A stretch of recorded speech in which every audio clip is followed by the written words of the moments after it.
thought after thought. As I told you, a human being goes through about 70 to 80,000 thoughts every day, and in the process of thinking, you are creating the web of your own life, and you got to move it. So you have the freedom, one thought to entertain, but having entertained, you're bound to move in the same. Freedom and bondage coexist. So when you understand these laws of karma, what happens is, that gives you a change of thought process. That the modern management guru calls it paradigm shift. You heard that expression, isn't it? What we're trying to bring about is a paradigm shift. When the thinking changes, your life changes. Now this paradigm shift is represented in the scriptures as Lord Shiva's third eye. You know, Lord Shiva's got the Jnana Chakshu, the third eye on the forehead.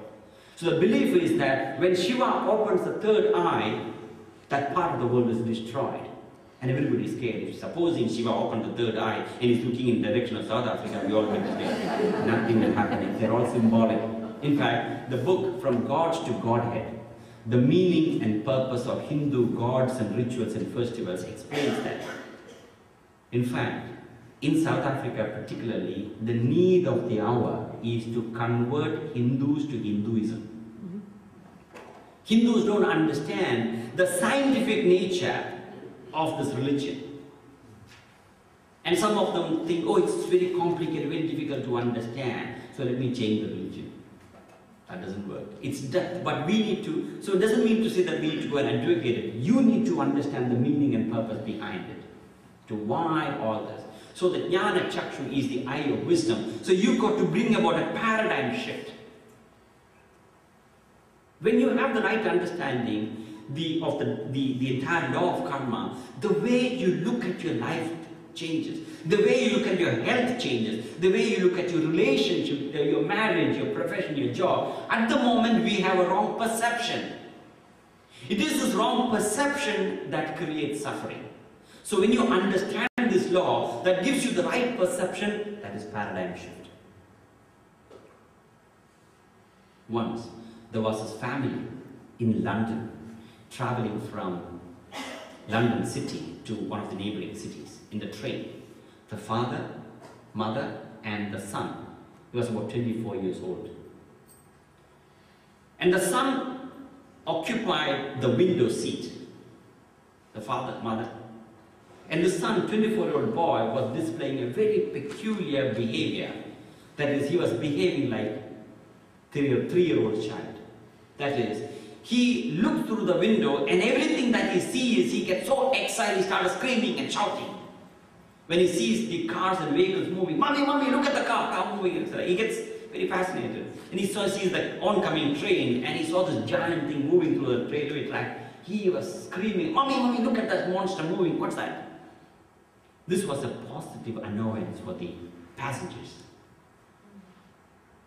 And it started raining. He pulled out the window and he put the hand outside and felt the water, and this was irritating, and the draft came in the train, and all the other passengers, some of them were reading, some of them were listening to music, they were doing their own things.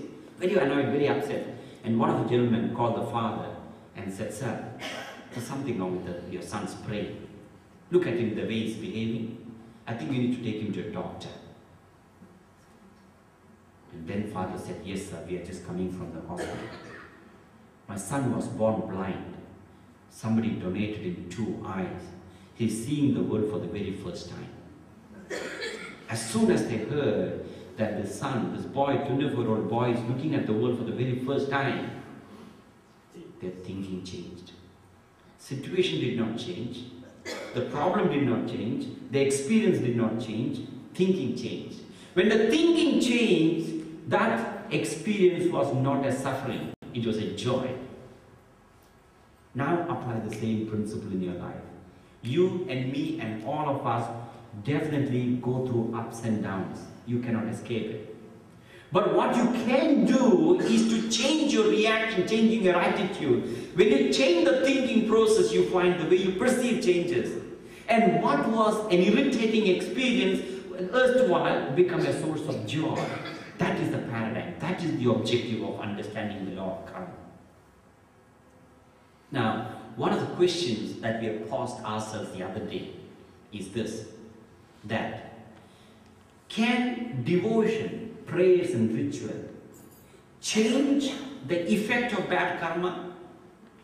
Can worship and devotions and prayers change the consequences? Can it change our destiny?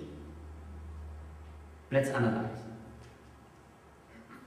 The truth is that the prayers and rituals per se cannot change your destiny. By praying, you cannot increase the grace of God any more than what you already have. Because you already have the grace of God.